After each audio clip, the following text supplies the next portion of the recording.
Sorry, I'm late. All Now, right. Jimmy, Ken, Yeah. Do you want to did you chair want the me to meeting, say Luanda? something? Yes. Yeah. Hi, Gail, Luanda. And you hi, introduce Gail. yourself. She seems anxious to go. Yeah. I did have a question. I was gonna do like have everyone go around the room and introduce himself and in or out for rain. Do we want to do that or Gail, do you have someplace to be? No, Well, I'm fine, and we did a lot of introductions already. Okay. we All didn't righty. Well, we welcome didn't everyone. Sorry I'm late. Um, did you want to say something, kid? I do. I was finishing the introduction of you, Luanda. Luanda's our new co-president for North County. And so she's going to chair the meeting, I think. And so, which ought to be easy because you turn it over to Gail, and then if you all want to hear about a couple other things on the agenda, I can talk about them. Okay, all right. Well, with that said, I am happy to introduce um our two presenters for the day. We have Gail Osherenko. She is a full-time community activist. I met her, I think mainly through Zoom, and we've seen each other a couple of times in person. She does a great job of advocating for our community. She knows the issues. I believe she's a retired attorney. And then we also have with us, we have Eder Gaona-Macedo. He is executive director of one of my favorite. I can't say my favorite because I have SBCAN and NAACP also. One of my favorite organizations who do great ground root work in the community, the Fund for Santa Barbara. So with that said, my pleasure to introduce Gail and Eder. Take it away. Should I start, Eder? Okay. Thank you. Thank you, Luanda. A lot of people know me more by my film Broke about the oil spill, and I spent most of my career trying to save the environment. As you can see, I failed at that. So I joined the League of Women Voters, joined their board, and got sucked into criminal justice because of the situation with our jails. And I got sucked in by the Clue group, who came and spoke at one of our social policy meetings probably 3 years ago, Larry, and told us about the work they were doing. And they told us about the Murray case, the disability rights case against our county and our sheriff for the horrendous conditions in the jails at that time. And I have to say, the lawsuit has made some really substantial changes in both the physical condition of the jail. People who are in wheelchairs can actually get in the shower now. That only happened last year, that they added facilities in their unit in the South County jail, the main jail they call it, to be able to have access to the shower. And a lot of other improvements have gone on there. We visited the jail with our Clue partners. We have a working group. There are about 8 or 9 of us who meet every Thursday morning between 8 and 9 a.m. So we're all pretty active. It's certainly not just me. I did speak with the South County NAACP group last night, and that was really helpful because there were some people there who will engage and help us. The basic, is anybody here not familiar a little bit with the Murray case against the jails? Okay, good. We can always backtrack if you have questions. But I think all this work came about because of the sorry state of that jail, which at one point had 1,000 people, and people were sleeping next to each other on the floor.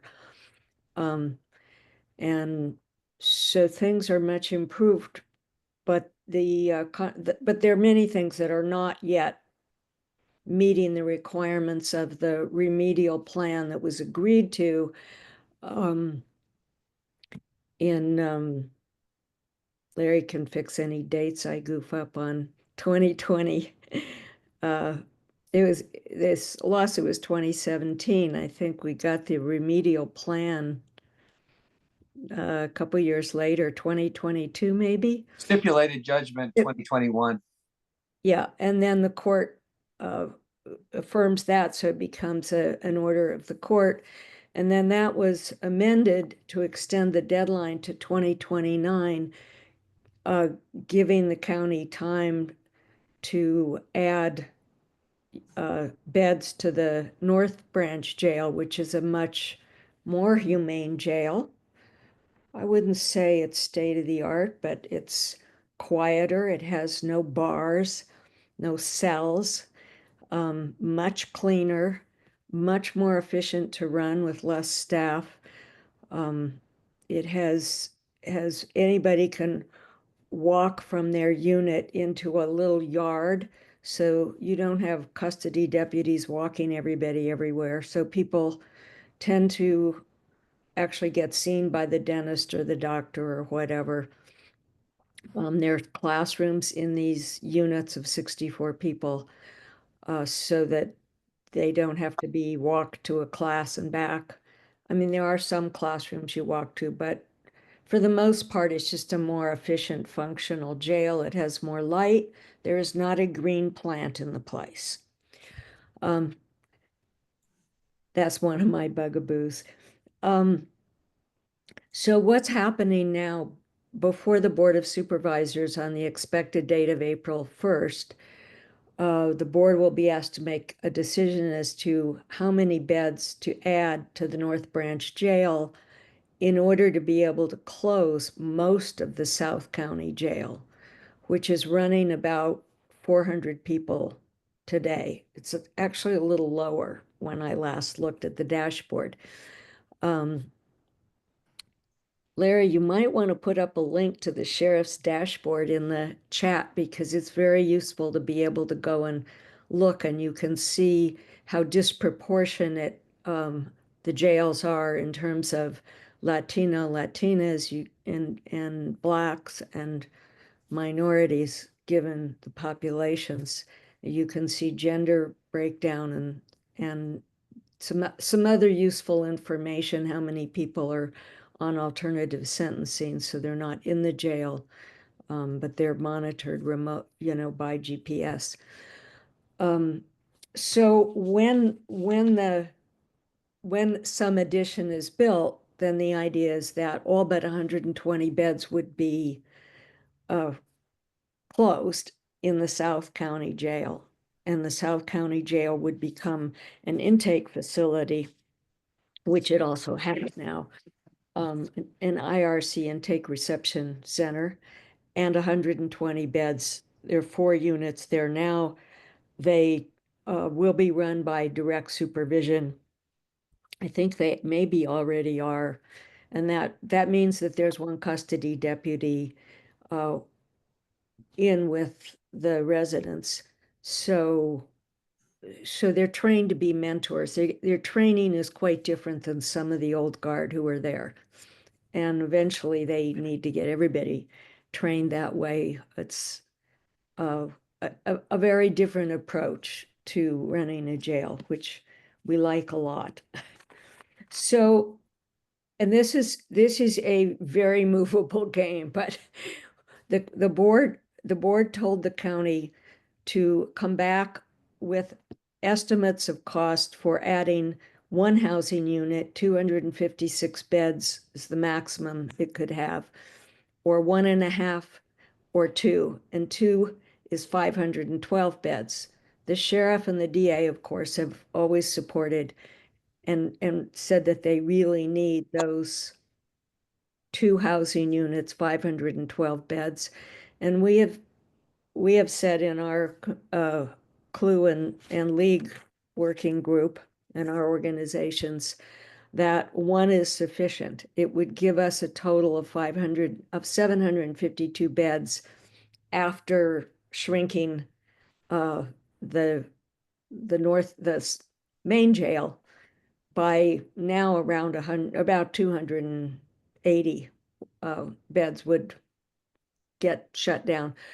By the way, I think it's important to know that because of the lawsuit, most of the isolation cells have already been permanently closed, locked, under requirement of the court and the remedial plan. So it's not as horrendous as it was, but it's certainly not. It's upsetting to even walk through the jails, but especially the South County. So we were told a couple years ago that the cost of one unit would be $76.6 million.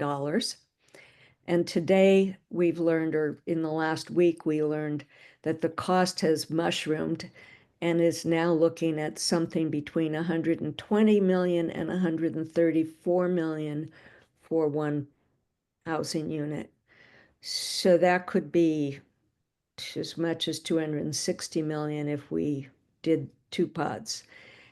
And back in 2023, the county was able to say, well, the cost savings in shutting down most of the South County jail and reducing the staff size would help us, well, would cover the cost of debt servicing the one housing unit over 30 years. That's how they finance this. There is no state or federal money coming in to add to the jail. And we don't yet know how on earth the county budget office or the CEO's office is going to figure out how the county can afford, frankly, even the one housing unit. So that's kind of where we are, I guess. So what has happened is in an effort to be able to fill a lot of seats in the Board of Supervisors room on April 1st, we asked Eder if he would organize a meeting of all the groups he knows of so we could really build this coalition. And that has been hugely helpful. And groups like the Committee on Social Justice have already put together a little PowerPoint presentation. They're working on rounding up their people to write letters. We need letters to the Board of Supervisors really at any time. We've talked to 4 of them. We have not yet talked to Steve Lavignino, but we will on Monday. And I guess I'd say I think that we have the votes of 3,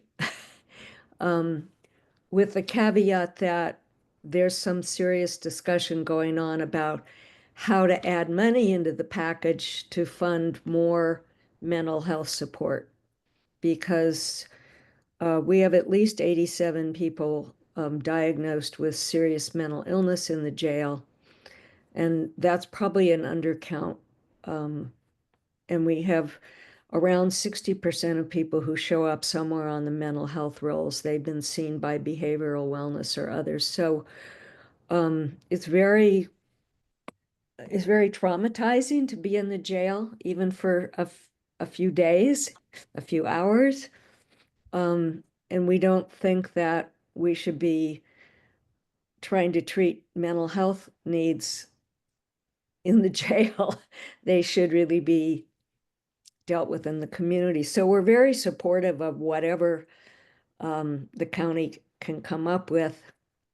It's really Roy Lee and his staff that are pushing on doing something about mental health. And I think I'll stop at that and see if Eder wants to add anything, or if Larry wants to correct anything or add anything. No, we're just really thankful to the League and CLUE. We've been able to gather, I think, a pretty good multiracial, intergenerational coalition of people to support. The fund is also going to release a statement. I hope by next week, and we want the organizations to sign on so you can have so we can have a letter that isn't just signed by the fund, by the coalition of groups that we've been able to get together. And so we're working with staff to kind of see which other organizations will sign on so that we can have a good presence. We'll be meeting again on the 24th to rally our on-the-ground groups to be able to attend the meeting. And so it's a pretty cool opportunity to be able to coalesce, especially during this time. So that's what we're doing on our end. Just so you know, Gail, I think we're gonna push for no additional beds just to kind of give you some clout. And I know that the groups are excited. A lot of the young people are angry right now.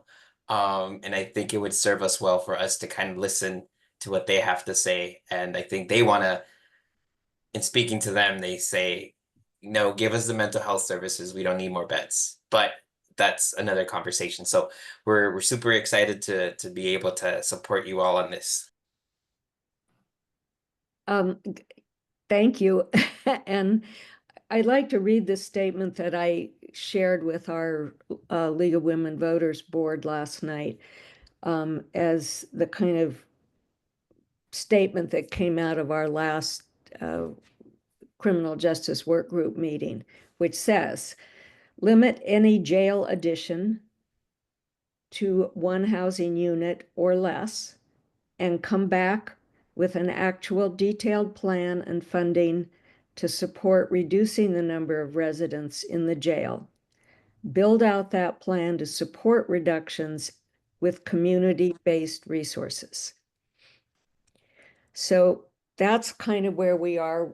We haven't been pressing people who we know are abolitionists to, say that one housing unit is okay.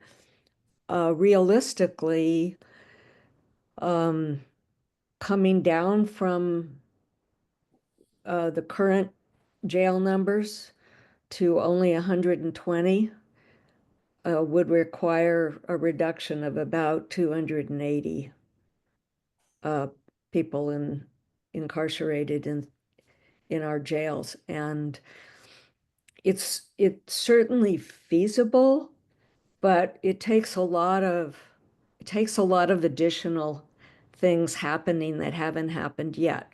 Most importantly, our judges are still setting bail too high, and we think illegally high, because there's a recent case called the Humphrey case that requires judges to set bail more in line with the ability to pay. And that's obviously not happening. So the public defender is carrying a huge load of cases of basically indigent people who can't afford a lawyer, and they're doing an outstanding job with a team that includes social workers and people who are calling every housing possibility around and trying to get people who aren't housed and into whatever service programs they need to deal with their substance abuse and deal with mental health questions and deal with medical issues. So the numbers have come down. They were closer to 800, 850 within the last year or two. They were also down to 550 during COVID, and we didn't have a rise in crime. So we know it's doable. There are other issues that are not happening. The sheriff does not authorize his patrol officers to do 5150 holds, which is a hold for mental health evaluation for 72 hours. Our police department is authorized and trained And partly, well, I think there's two things that are obstacles to that. One is knowing that they have enough places to take them, a sobering center, a hospital, a place where they can get evaluated. That's certainly eased up some, but also not everybody has the 40 hours of training that is offered by the police department, by the sheriff's office, in de-escalation techniques and the other training you need to go and respond on a mental health call. So, and that has also impeded the size and the response of the co-response teams, which are getting beefed up, but slowly. A lot more people could be sent to alternative sentencing safely, but the sheriff isn't doing that. The behavioral wellness department could ramp up their mental health services. NAMI and Families Act have been calling for years for more subacute beds. That's the level right below the PUF, the psychiatric health treatment. And we're not seeing much movement on that. We do know that that behavioral wellness has applied to put in a 32-bed CRT, a crisis CRT, crisis rehabilitation treatment, something like that. Have I got the name right? Anyway, a CRT, which is not a locked facility, but it is a facility that provides mental health treatment services. And there would be two 16-bed units in a new facility that would be built on the county property adjacent to the North Branch Jail. So we're hoping that they get that funding, and that they open a facility like that. They also call it step-down beds, and they're seeing it largely as a place to send justice-involved people. So that would help. Good Sam is constantly opening new houses and more beds for more permanent residency, which we really need. We have a lot of Dignity Moves bed. I was hoping to get some more data from Dignity Moves. I was a little surprised to see a figure recently that in the Santa Barbara Dignity Moves, the first one in the county, which is 32 beds, that they had only gotten transitioned out 12 people to permanent housing. So they expected that within a year, the whole place would turn over and they'd have 32 new people. I mean, this happens gradually, but although some people who've come into the Dignity Moves facility have moved out quite quickly, when they found out that there was a guy who'd been an electrician for 30 years and didn't know he had a pension coming. And they got him his pension and he moved into permanent housing. Others, have decided to go back to their families. So there is some success, but I'd like to see the real numbers on that, and I'd like to see the numbers on how many of those people have been people who cycled through our jails previously. We don't really have a lot of good data on recidivism, so it's hard to evaluate some of the programs and know what's really working. Larry. Yeah, I just wanted to step back and sort of the big picture here is what's in the best interest of public safety.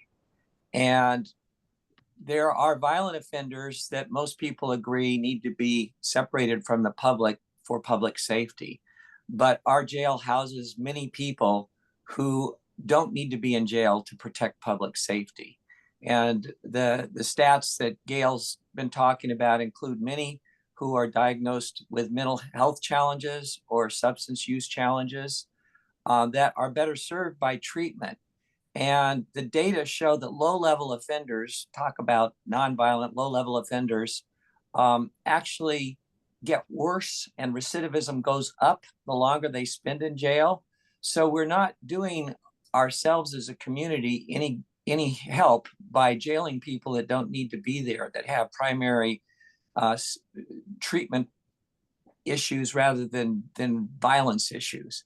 So that's kind of the big picture. And the other thing I'd like to just highlight is that the amount of money that we're talking about spending to expand the jail and then staff it is staggering. Every year, the sheriff's department runs over budget in staffing the jail. Every year, it's chronically understaffed, and so they have mandatory overtime, which leads into the budget deficit. They offer large signing bonuses, but the mandatory overtime costs people, staff to have high levels of stress. It creates a retention problem. So the sheriff wants to expand the number of beds. Gail, I think, mentioned 512. That would be about 1/3 more than the current average jail population. And not only that, but the sheriff wouldn't be able to staff those beds. So from the standpoint of the plaintiff's attorney in the Murray lawsuit, they've said in writing in a letter to the board, hey, it's not about building new jail beds. It's about the care that people are getting. And building more jail beds is not the way to provide better care. So the last thing I want to say is that it, in a way, is a zero-sum game. And what CLUE and the League of Women Voters are advocating for is build the minimum number of jail beds necessary, put the resources that need to go into community-based alternatives into building out those alternatives. There's lots of evidence that with the sustainable use of things like electronic home monitoring, community-based supervision, diversion, that we can sustainably reduce the size of the jail population by about 200. And that would get us well below the threshold if we are to build one additional jail housing unit of 256 beds. That's more than enough. But if we go beyond that, we're going to be directly subtracting resources that could go into mental health, substance abuse, the warm handoff when people are re-entering our community from jail, to be sure that if they're on medications, there's a smooth transition. And if they're receiving treatment, that there's a smooth transition to behavioral wellness or public health. So the push that we're asking for, and that the Fund for Santa Barbara has been so helpful on, is the county supervisors need to hear about this, because the cusp vote is, are they going to put more resources into incarceration and subtract from community resources, or are they going to balance this thing out? And it's a delicate balance as to how the vote's going to go. And we feel that showing up or submitting public comment or both is going to be critical to the outcome. So that's my 2 cents. Thank you, Larry. Wow, that's great. I know you all have questions. I certainly do, because one question that came to mind is, what are similar counties the size of Santa Barbara County doing, excuse me, as far as building jails? Did you all look at that at all? I don't know. I haven't really, we haven't really dug into that.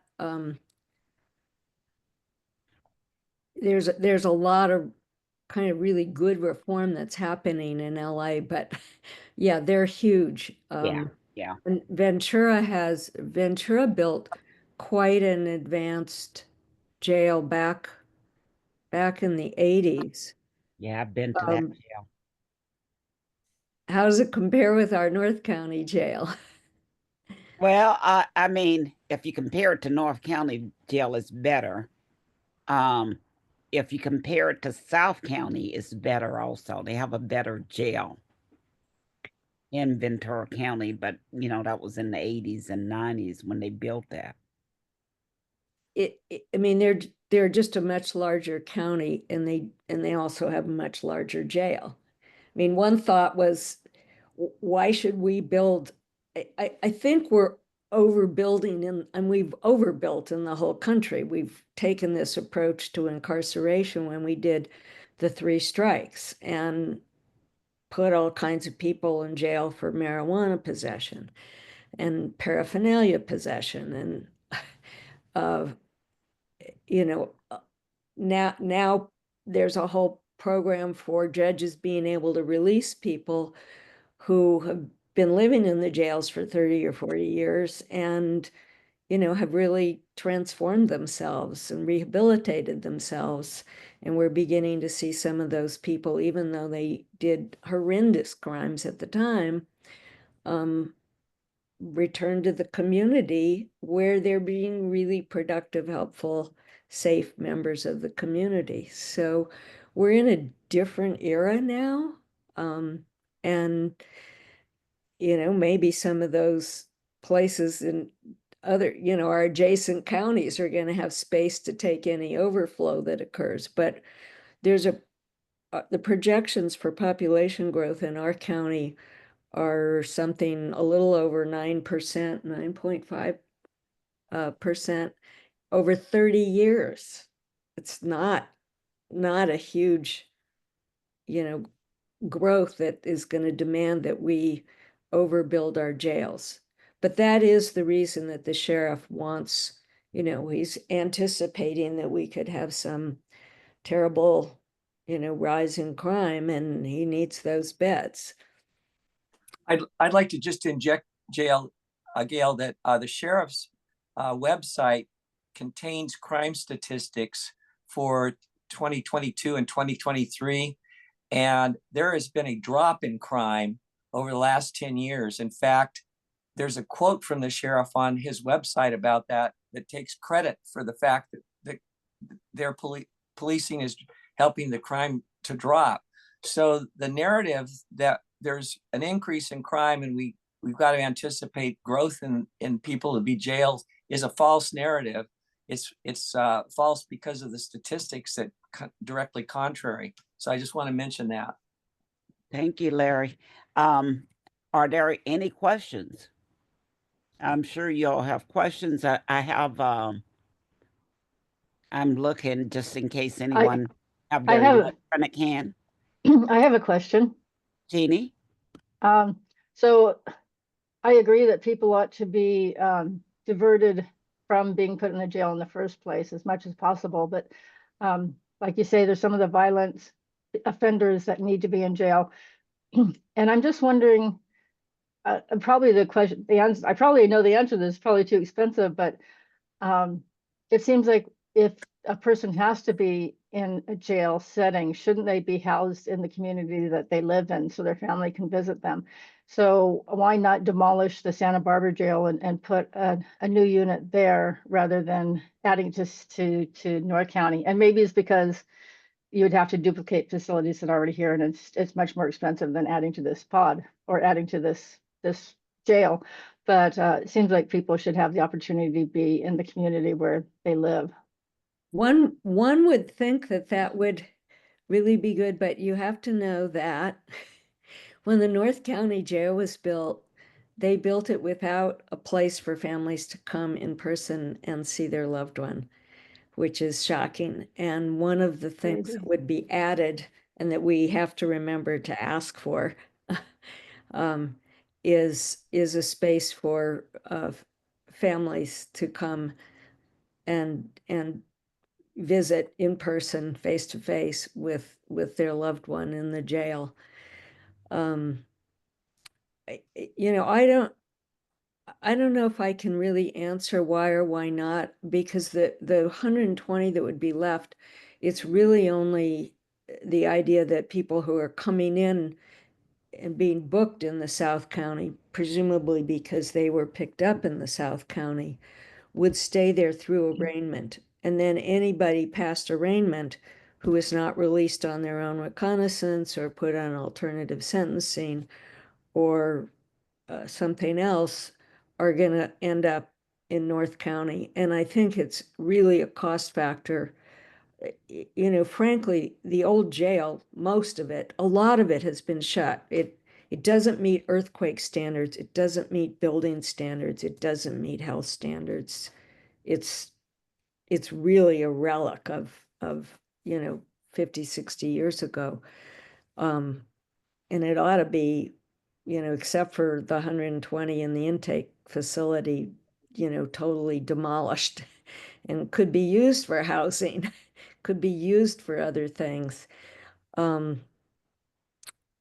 We have met with General Services. We do know that they're building a whole new psychiatric health facility, because what they have is old. We've only been allowed to have 16 county paid for beds, Medi-Cal beds, essentially. When they build the new one, they will add 8 more beds. They will add some additional CRT beds to what we already have. I don't have the numbers right in front of me. The behavioral wellness is supposed to have a continuum of care that's completely, fully fleshed out to meet our county needs. And there are gaps. One of the gaps that we've come to understand, because NAMI and Families Act brought it to us, is more subacute beds. Those people have to be conserved. They have to have a conservator. But in LA County, they have an arm of their jail system where justice-involved people who are locked up, can be offered the opportunity to do a 2-year program in which 1 year of it is in a subacute facility and the second year in a step-down facility, and they get real mental health treatment. This is a hard thing for people with schizophrenia to choose, because many of them, part of the illness is they cannot recognize that they are ill and that this is treatable with drugs and that they can be stabilized and lead a more normal and productive life. But they have this program in LA, and they have contracted for 50 beds at a facility in Pomona called Olive Vista. And we've talked to the Olive Vista people and the justice side of the program that runs it, and they say they wish they had 50 more beds. And I think there have been conversations about building such a facility that we would share with SLO County, who also needs more subacute beds. But it hasn't really gone anywhere. Tony Navarro, who's our director of behavioral wellness, I'm told does not believe in locked treatment. But the NAMI people have lots of families who really understand that their loved one does need it and that it does work, and that people can get treated and really get their lives back on track and do well after that in some kind of a sober living home or come home or have their own apartments. So it does work, and it is part of the continuum of care that we're working on, and we're going to meet. The Behavioral Wellness Commission is chaired by Pam Flint Tambo, who is one of our own, member of the league, part of our group. And so on the 19th of March, we're going to all go to the Behavioral Wellness Commission and talk about all of this. And you're welcome. Great, that's wonderful. I'm going to give everyone else an opportunity to ask questions. Anyone else? Just really quickly, I think this has inspired a lot of the folks we work with, Gail, and I haven't told you this, but there's some groups looking at what other policy initiatives they can do to revert or redirect some of these dollars, including looking at if the county can hire legal defense for our immigrant community. They're doing it in LA, and they want to look at what other avenues they can look at. So thank you for bringing this to us. I'll definitely connect you all, but yeah. And thank you for having us. Yeah. Absolutely.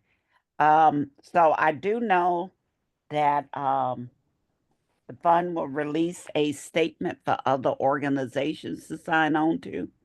Eder next week? Yes. Okay. There's a meeting on the 24th. The next meeting is on the 24th. Is that on Zoom? Yes. What time? At noon? And I presume we will be getting notice of that. Yes. Okay. And then Gail, just one last thing. I was on the meeting when you all met with Bob Nelson. Mhm. How do you counter a pessimist like Bob, um, who believes that he's looking at the future, and rather than the county waiting 10 years from now to see if they need additional beds, suggesting that you save money by building those pods now, building an additional pod now. How do you counter that? Gail, Larry, Eder? I'd like to offer at least a comment. Number one, if we develop our community-based alternatives, we will sustainably reduce the jail population. So we're not going to need an expansion. Good answer. Yeah. Number two, when I listened to what Supervisor Nelson was saying, he's saying, well, I look out my windows and I see that there's houses being built. And so I don't believe that the projections on population growth are accurate. But I haven't seen any statistics that counter what the California Department of Finance statistics say, that there's going to be a very modest population growth. And one of the things Supervisor Nelson looked at was the housing element. And he says, look how many houses we're trying to build for this county. And I think the response to that is, yeah, well, how many people already living here need that housing? So the building out housing doesn't necessarily mean it's all new people moving into the county. So I heard him saying that population growth was something he didn't believe was as modest as the projections. And I think that it's incumbent for somebody to come up with some real statistics on that. And I haven't seen them.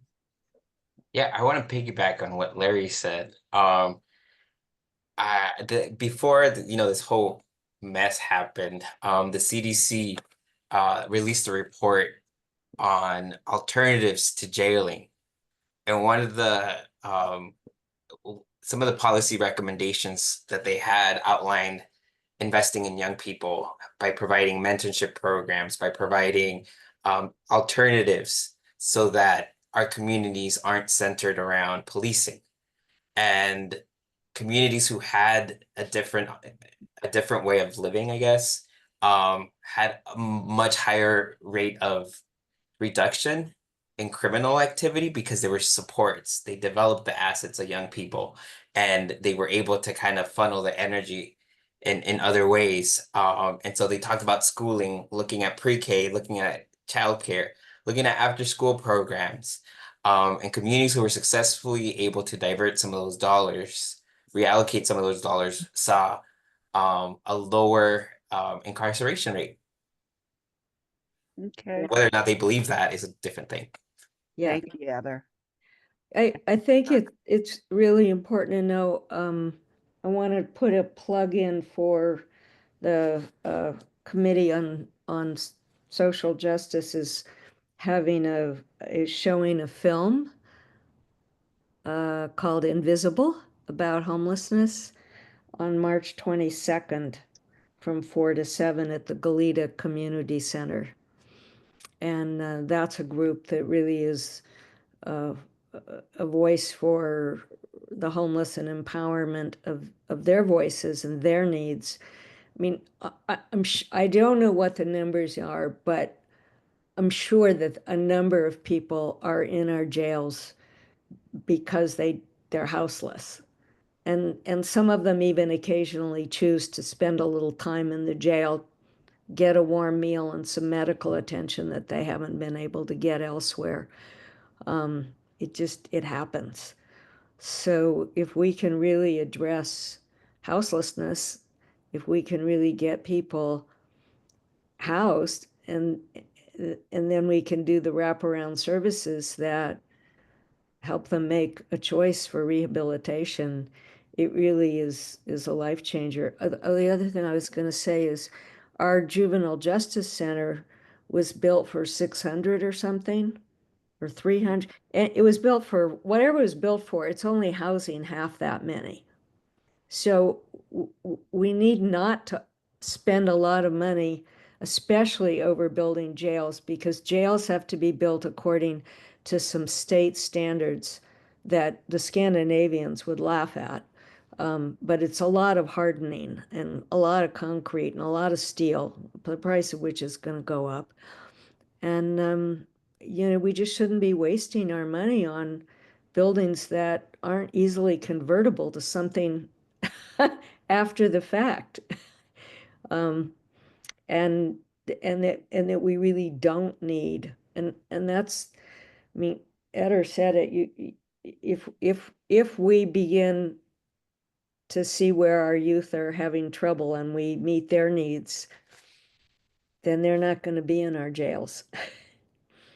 Thank you, Gail. Thank you. The- I think Sarah has her hand up also, and then we're gonna move on to, I'm gonna turn it over to Ken for the general plan, so. I dropped the file for you Hold all. on, Sarah, hold on, just a second. I dropped the PDF file from the CDC.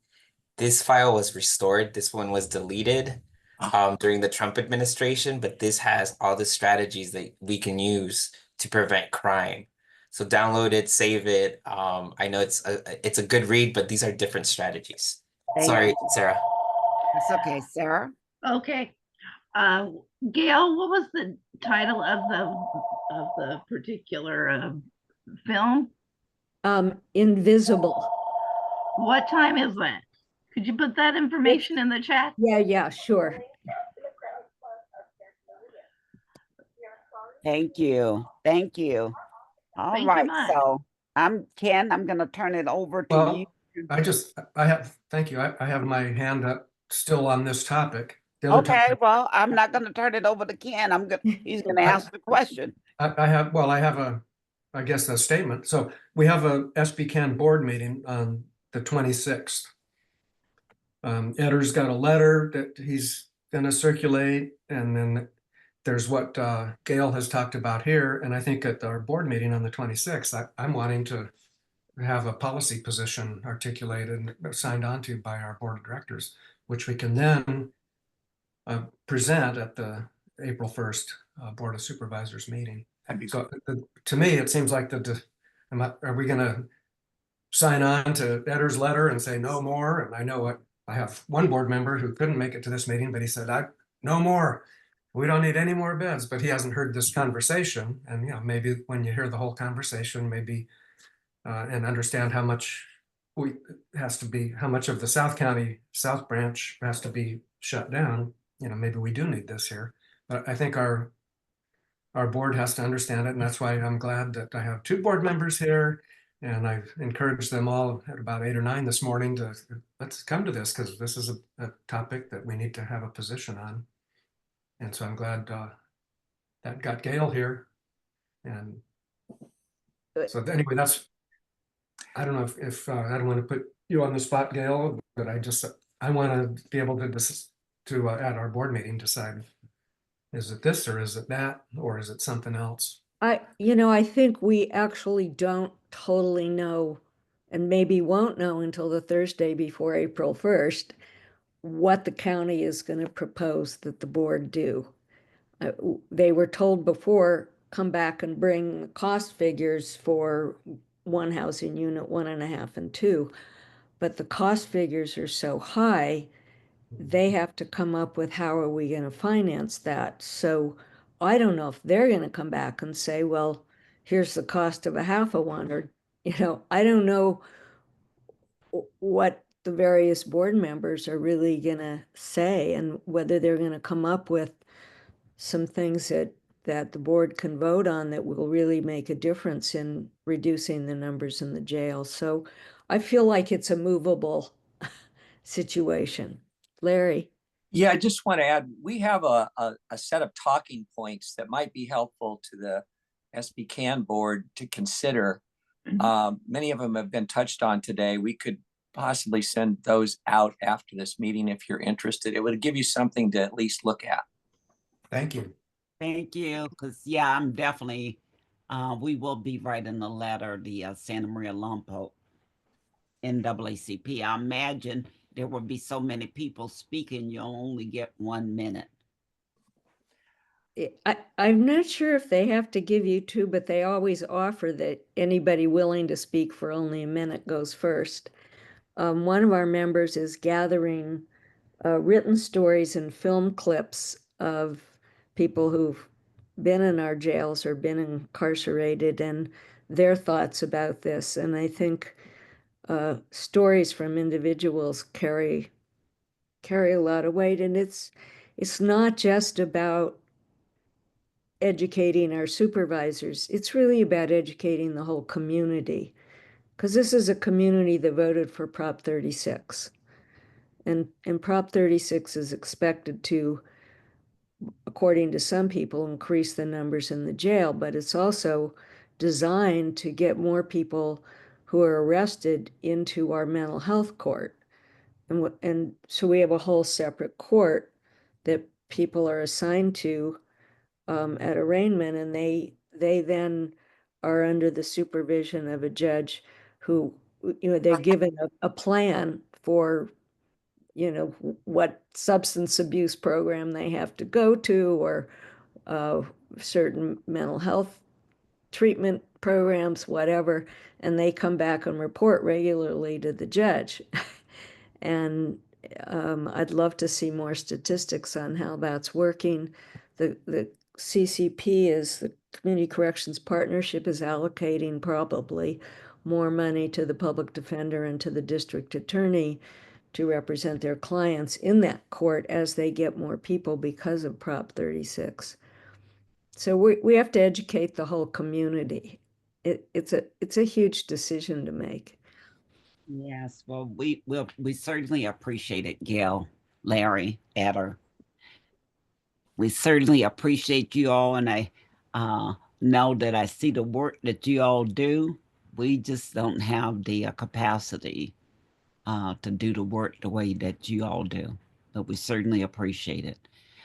Ken, I'm going to turn it over to you. You're going to talk to us about Santa Maria General Plan. That's what it says. And I'm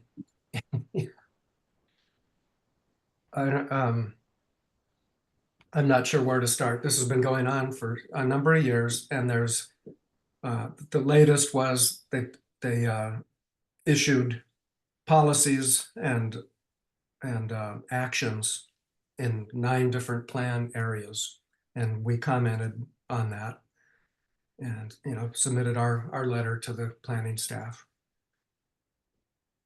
It seems to me the biggest issue it's always been, and it continues to be in my mind, is that they're basing the general plan update on the idea of annexing 1,000 acres of almost all prime ag land to the east of Highway 101 and out towards the landfill. And it's all strawberries and other really good crops. It's beautiful land. And so we've objected to that and said, we got to build up, not out. And or maybe out in other directions, but not out into the prime ag land. And this is a battle that we fought, still will fight, and have fought since we began and before we began. And that's the Bailey Avenue corridor just to the west of Lompoc.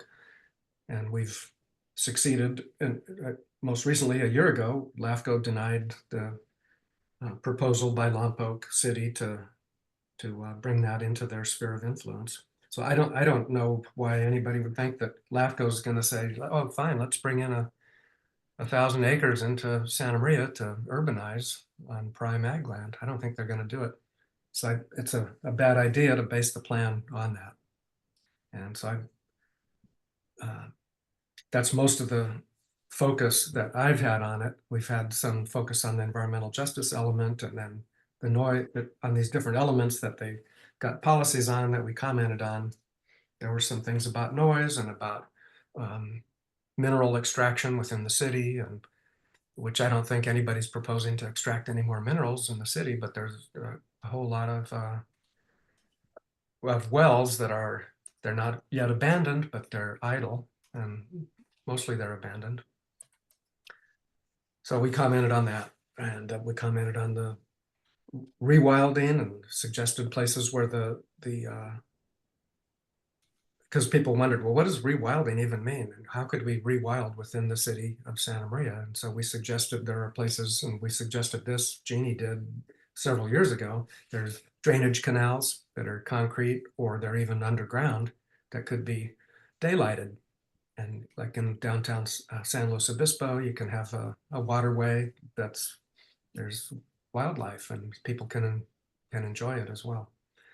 So this, they're going to be doing an environmental impact report. They just had I guess a hearing on the about what should be covered in the environmental impact report. And I didn't have time to go to that hearing, but there will be a draft environmental impact report, and then there'll be a draft general plan. They aim to adopt it by the end of the calendar year. And I wish them luck. If every step of the way, it's taken a lot longer than what they suggested it would.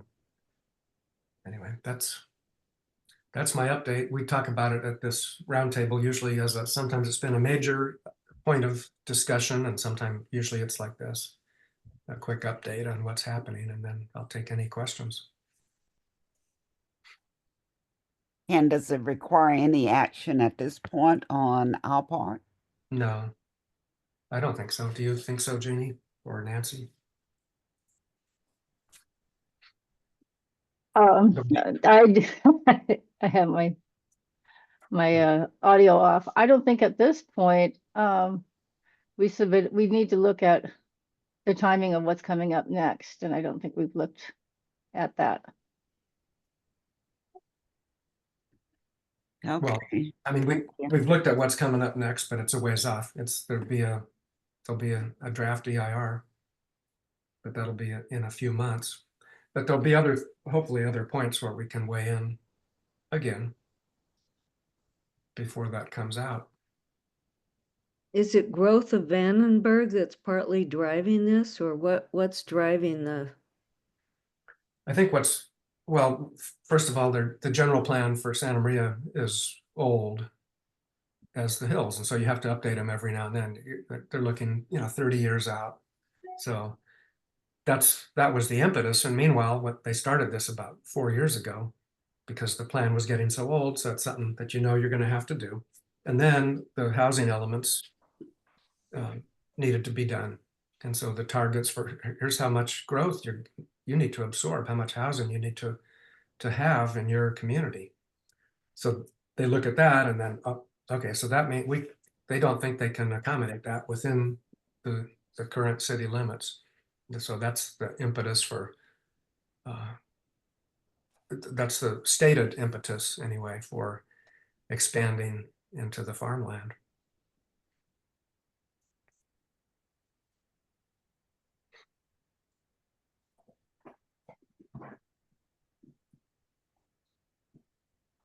Anybody have any other question on that general plan? Thank you, and I went to get my coffee. Okay, so Did you Maybe get you my need email? Environmental Defense Center. What did I'm you sorry. say, Gail? Maybe they're going to need Environmental Defense Center, who are quite active with the Bailey Avenue property. yes, Joyce yes. remembers. Yep. And we don't have, and this transitions to the next agenda item, we don't have a lot of legal budget. In fact, the legal budget that we had for this year, which was 4,000, was allocated to the next agenda item, and it's spent. So, but we're not at the point of needing, I don't think, of needing legal support on this general plan. I mean, it'd be nice if EDC was working with us on everything, all these kinds of issues. It would be really good. But I think we'll need them when the general plan's done, and then eventually the city applies to LAFCO to bring this whole 1,000 acres into their sphere of influence. That'll be one battle, and then they're going to propose once it's in their sphere, if that happens, then they'll propose as needed actual annexations as they need more land to grow on. And so I imagine that's when we'd need them. And Did you Joyce, say east of Maine? east of East of the freeway. east of 101 and south, it's half a mile from 101, half a mile to the east, from south of Betaravia up to Jones, I guess, and then around the hospital, and then out along the river to the landfill. You know, I don't think this has anything to do with anticipated growth coming, because for well over 20 years, I've heard them talk about wanting to develop to the east of the city. It's all about having this huge, enormous community. So I agree, and it's spearheaded by Alice. yeah, I'm curious. I'm sure, Ken, you know about the housing summit on the 27th that I the do. chamber is putting together. And that's really important to attend, because all the people that are going to be looking for expansion will all be there. And it's a really good way to hear their comments and their anticipation and their dreams of what's coming. And I think it's really important, if people can possibly make it, to go there and just listen to what they're talking and their plans. As painful as it is to go to those. Very painful. You're right. And this is going to be, the Chambers is putting it on the 27th. Is At that Allen Hancock College. Oh, it's at Hancock. I thought it was going to be at the Radisson. And what one of the it's been at the Radisson in the past, and one of the big sponsors, if you look at the ad in the Santa Maria Times, which one of our regulars on this, who's not here today, Pam Gates, pointed this out to us. Okay. I think she thought it was about Solomon Hills, but it's not necessarily. But Solomon Hills is a major sponsor of the event. Solomon Hills is, you know, south of Orchid, and a huge potential development in the hills, where currently Pacific Coast Energy Company pumps oil, but the oil's kind of drying up, and they've got other ideas. Oh, thanks. Oh, that's thank nice. you, Jeannie. So Let me there's the annexation area. let's see if I can make this bigger. Let's see. I know there's a way to do it. Well, you know, I remember at the housing summit, I think it was last year, the speaker for SpaceX was there.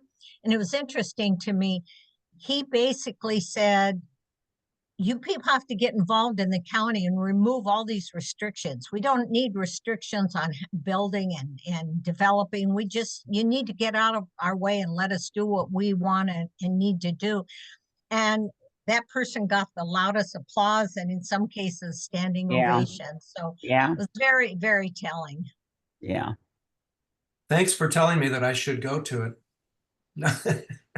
Like I said, it's painful, but you got to do it. You have to hear it firsthand.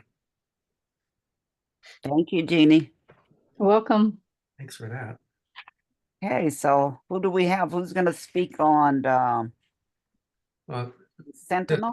That would be me again. So Sentinel Peak is a oil company that owns the Lompoc oil field in the hills to the well, Jeannie's going to pop up another map, hopefully, for me.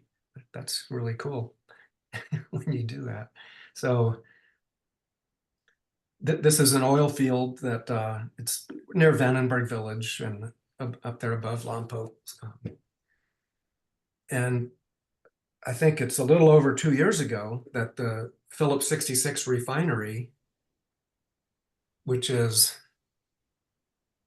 and keep going, there it is. Well, it's just north of Santa Maria okay, Jeannie's pointing at the site of, Okay. up here in Napomo, just north of Guadalupe. You're right about in there. There's a refinery, Phillips 66 refinery, that 2 years Okay. ago was closed because it was the feeder, the sort of the initial refinery for the oil from the Lompoc Hills and from Cat Canyon and all the onshore oil in the Santa Maria Valley and Lompoc and up in the hills, Solomon Hills and so on. It all got funneled to that refinery and halfway refined and then pipelined up to Rodeo. But Phillips decided to convert the Rodeo refinery to biofuels.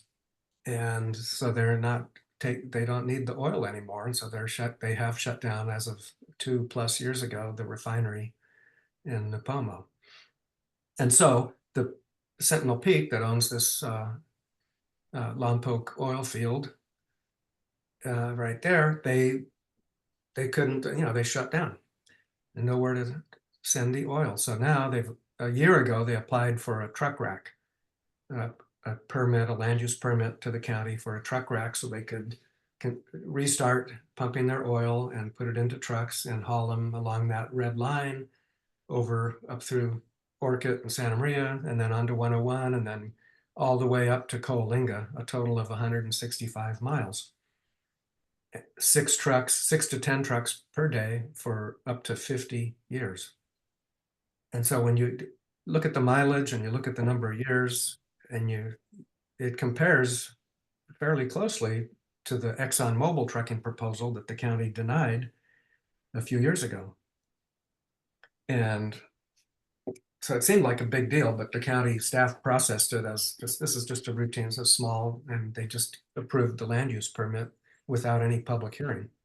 They did a mitigated negative declaration that in our opinion was deficient, and we wrote a letter about it and pointed out the deficiencies and called for a public hearing, and they ignored that. They made a few adjustments to the mitigated neg deck, but they didn't have a hearing, and so we appealed it. You mentioned EDC a little bit ago, and I talked to Linda Kropp. I said, would you be available to help us with this? But they were swamped. They were short-staffed, and they couldn't sign on to help us with that. And it's not like I had a big budget anyway to pay them to do it, and maybe they don't have other sources to help with this. It's not on the coast, and that's what generates a lot of the support, like with the whole Sable business, because it's the Gaviota coast, and this isn't. But this does cross a lot of streams, some that could support steelhead and so on, and they're all the way up to Coalinga, so it's a big deal. And it was a big deal to us. So we appealed it, and that got it before the County Planning Commission. And then there was another delay. Then it was heard in August. And that's when I got up and presented the appeal. I got my 15 minutes and I didn't have an attorney. And so I just did it. And then it got continued. And then it got continued. And it got continued. And so now finally, so then in a couple of months ago, I talked to Mark Shaitillo. So he's another attorney who we have worked with. He's not a 501c3 like EDC is. Good So he doesn't afternoon, have Democratic Club of Santa Maria Valley. here, Sarah. Please mute, or somebody mute Sarah. I don't know. I'm not in control, so there you go. Okay, so sorry.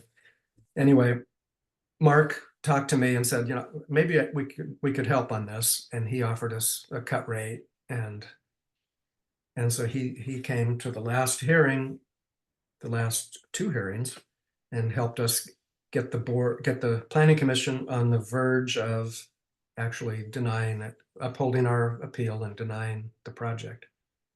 And so that was a month ago, and then so it was scheduled for 2 days ago for them to adopt the findings for denial that the staff prepared at the direction of the commission. So we reviewed the findings and they were adequate, and we had a few comments, but mostly they were adequate. So we thought it was all set to be denied. Well, when you're an oil company and you can see you're going to lose by 3-2 vote and you're going to be denied, what do? Let's take it off the agenda so we can come back later with some revisions to our project that might address the concerns that the commission raised. That's what the commission did. So it's off the agenda. We don't know when it's going to come back. And it might come back in 2 months or 3 months or 6 months. We just don't know.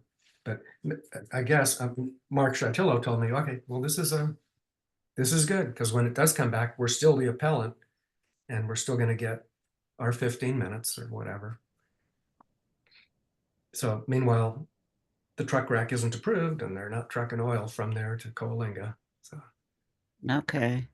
Do we need to spy on them as Sable? Do we have to do I don't on think we have to Sable? spy on them. There's no, they're not building that truck rack without, no, I mean, Morel Brooks lives a mile from the truck rack site, and Janet Blevins lives not far. She's down in Lompoc, but they walk in those hills all the time up above the mission. And I mean, if something starts going on, they're going to know about it.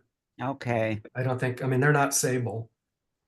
Sable seems downright evil with their ignoring the orders from state agencies. Yeah.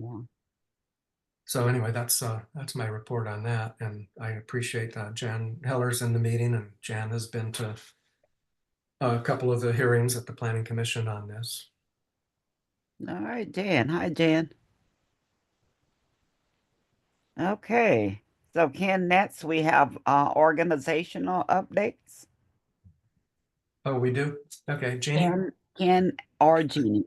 Oh, well, one organizational update that we have is Lawanda, as I mentioned at the outset of the meeting. Lawanda is our new co-president for North County, and a new board member that was just elected to a 3-year term at our membership meeting on Sunday afternoon is Robert Gibson, and we're really glad to welcome him to our board. He's a union rep for UDW and a friend of Lawanda's. She vouched for him. We kind of recruited him, Jeannie and I did, and then we said, hey, Lawanda, what do you think? He's too busy. He can't do it. But she vouched for him. If he could do it, if he can find the time to do this, then Yeah. he's good. So anyway, he's on board. He's on our board of directors now, and he's active. So we might ask Joyce to say something about our new advisory council. Oh, we could do that. Oh, thank you, Jeannie. Oh, well, SBCAN has just formed their first ever advisory council. It's made up of representatives countywide, people that are active in the community, people that are involved in different issues throughout the county. Some of them are former board members of SBCAN, and some of them are involved in other organizations. And the idea is to really be ahead of some of these issues. You know, SBCAN's a small nonprofit. I mean, as you can see, you've got Ken, Jeannie, and Nancy. And so what we need are people out in the community that are going to be the eyes and the ears for SBCAN, so that they can approach one of the staff people and say, this development's happening, or I've heard something's happening in my community. Have you heard about it? Do you know, is it something you'd want to be involved in?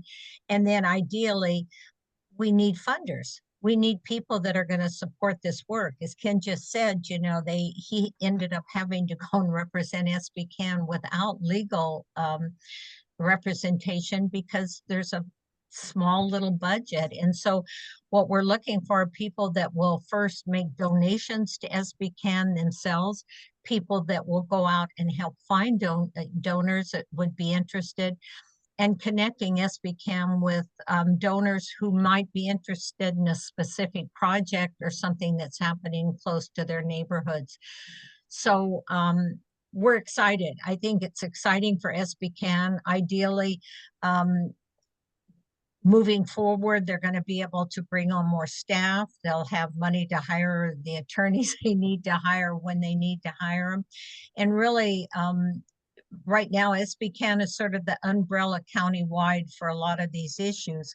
I'm not saying other groups aren't working on pieces of them, but they're sort of the umbrella, and it's really important to keep SBCAN strong. And so looking for the future, it's exciting to me. I was very excited. The people that have agreed to be on the advisory council are really the very people you need to be there. And I was, I think it's going to bode well for SBCAN, and I'm looking forward to our community being better in the future because of it. And advisory council.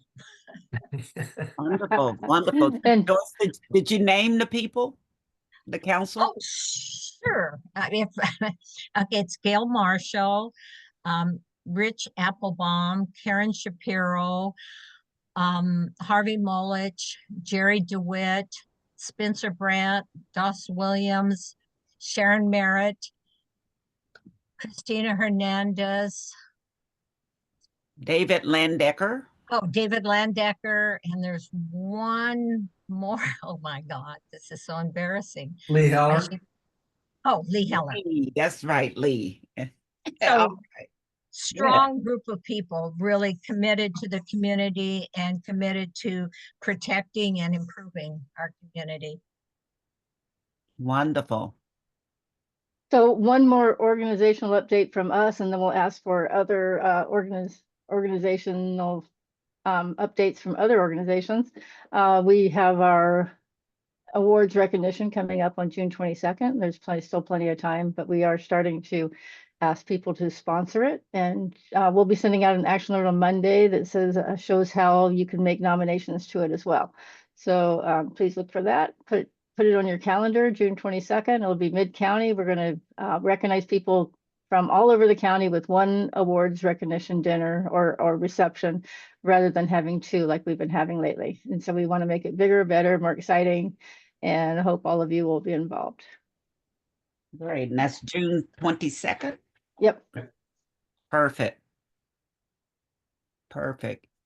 All right. All right. Anything else, Jeannie, Ken? Or Nancy, or anybody. Nancy, I apologize. This is my No, first. it's okay. I have nothing. Thank you. Okay. Well, except for she has a Do you want she to does- tell us about the there's something coming up on trauma-informed workshop? Thank you.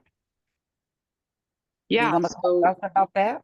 yeah, we have a free ACEs trauma-informed workshop coming up in Goleta on April 17th, and it'll be all day from 9 to 4. It's for nonprofits that are serving low income and houseless Goleta residents. And it's basically just going to help them elevate their efficiency in providing for their constituents by being better able to communicate and behave with them. And it'll be really interesting. If you want to read some more, we have a tab on it on our website under our programs page. No. Do they have to be they can be from organizations though that serve outside of Goleta, can't they? Or is it- It's specifically for organizations. Well, yeah, it could be Goleta and other cities, but they have to have some constituents in Goleta. That's the criteria. Since we got a grant from the city of Goleta, so that would be the nexus. Yeah. Okay. And so what is that program going to entail, Nancy? So it'll be divided into 3 parts, and it'll be basically the frameworks explaining what adversity in childhood looks like and being able to recognize the impacts on behavior and communication, and then also adopting tools that can help mitigate those behaviors. So an example that I like to give is Susan Jones, our speaker. She gave the presentation to some landlords and property managers who were assisting or housing low-income and houseless tenants. And the companies were getting really frustrated because they weren't getting their payments on time. So going through the workshop helped them develop certain tools such as sending out reminders and also just being more understanding of how adversity can impact your timeliness. And because of that understanding and those reminders, it helped improve the relationship between the tenants and the landlords and property managers. But it also kept nonprofit staff and company staff on board and increased retention rates because they were getting less frustrated as a result of what they learned at the workshops. So we're just basically going to be educating folks about those tools. Okay, thank you, Nancy. Did you have anything else, Nancy? I think that's it for now. Thank you, Okay, Wanda. thank you. Jeannie, Ken, also anyone here who would like to make an announcement or have anything that they would like to say?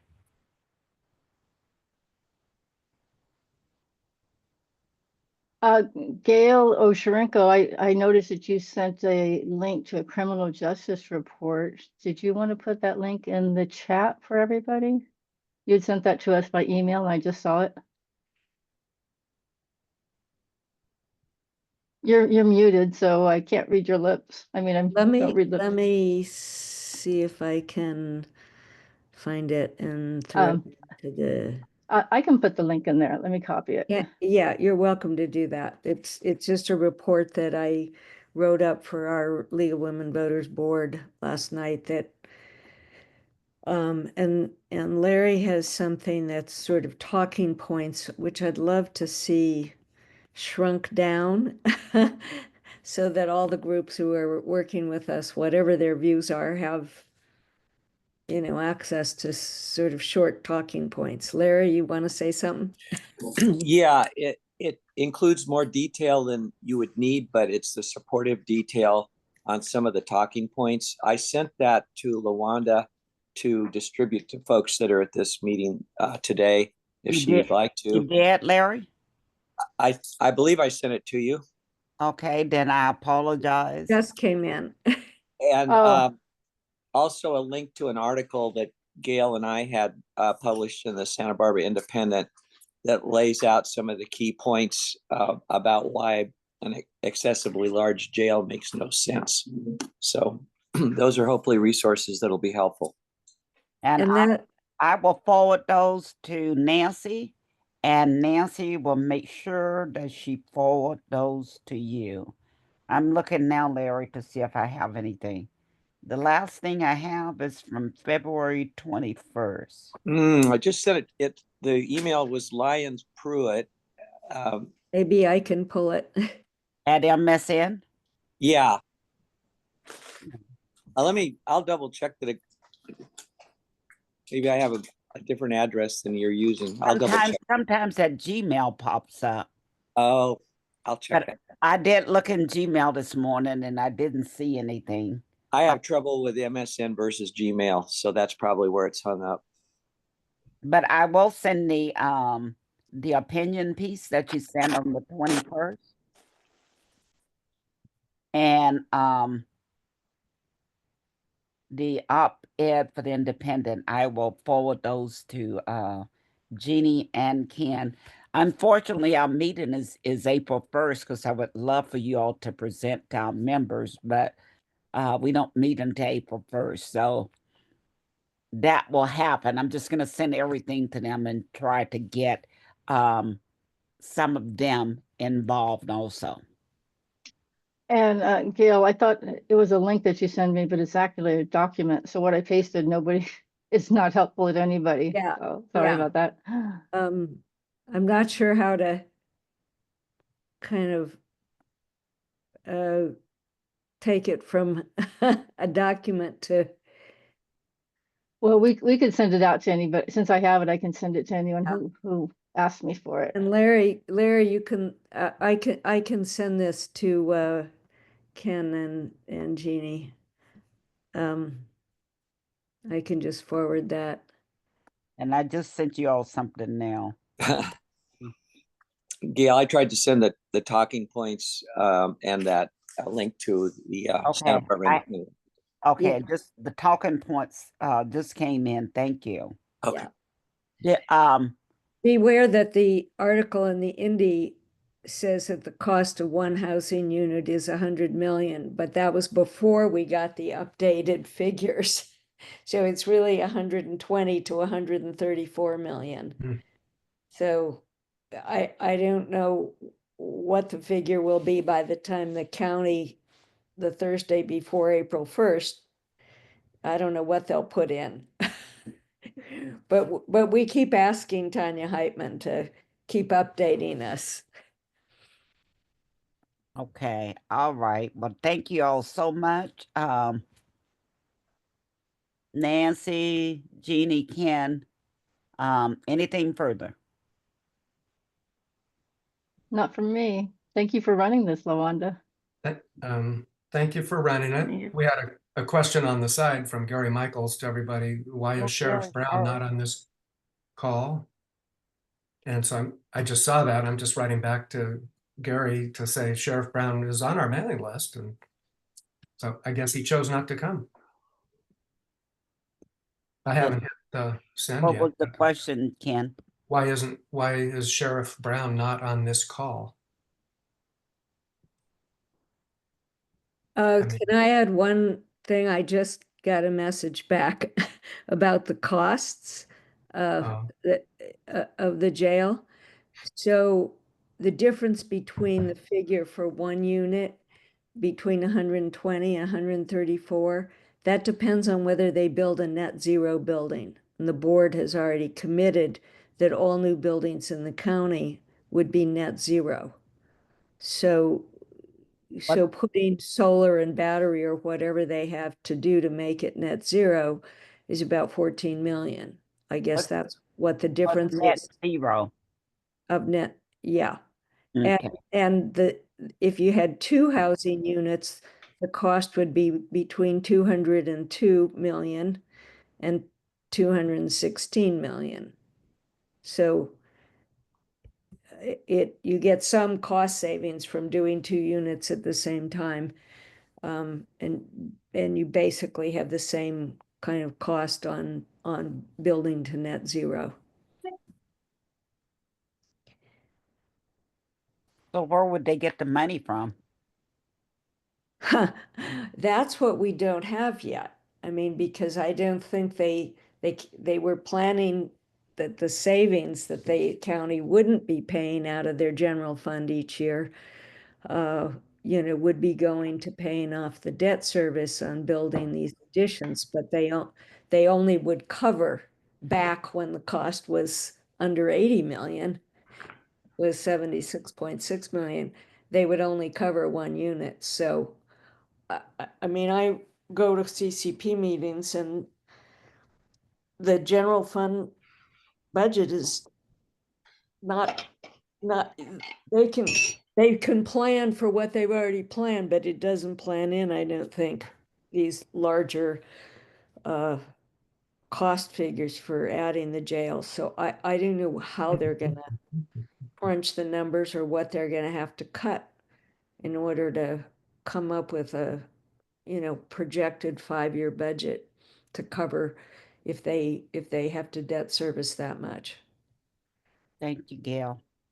And thank all of you for being here. I think we're at our time. Yep. I have a quick question.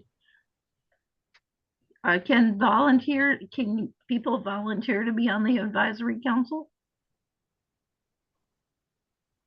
We do have we've kind of already hit the number that we had Okay, planned to okay, get, fine. but we really appreciate it. We hope that you would give us input. Sarah gives us you give us input all the Yeah. time, and we love Okay, it. I just wanted to make sure. We've Yeah. recruited some people that don't give us input, but we think we really could use their input. And Yeah, they we put an upper and we put an upper limit on it so that we could keep it so everybody would have a chance to have a voice. Okay, because and I didn't hear very many in North County. Yeah, well, that's a good point. Yeah, we'll have to talk to Joyce about that and see. I think she's got a couple more that are not confirmed yet that she invited from the North County. So But keep me in mind if you need anybody. we sure will. We really Because appreciate I'm trying to keep balance within other groups to say that we've got to make sure that the North County is heard from. Yeah, I sure Sorry about appreciate being a cranky old lady, but No, you're that's not how I'm cranky. at. Not at all. Not at all. Anybody who wants to volunteer, Sarah, is not cranky. Yep. Okay. All right. Bye, guys. Thanks, See ya. everybody. Stay Happy you. Friday, Thank you, Gail. everyone. happy Thank you. Friday. You Keep for the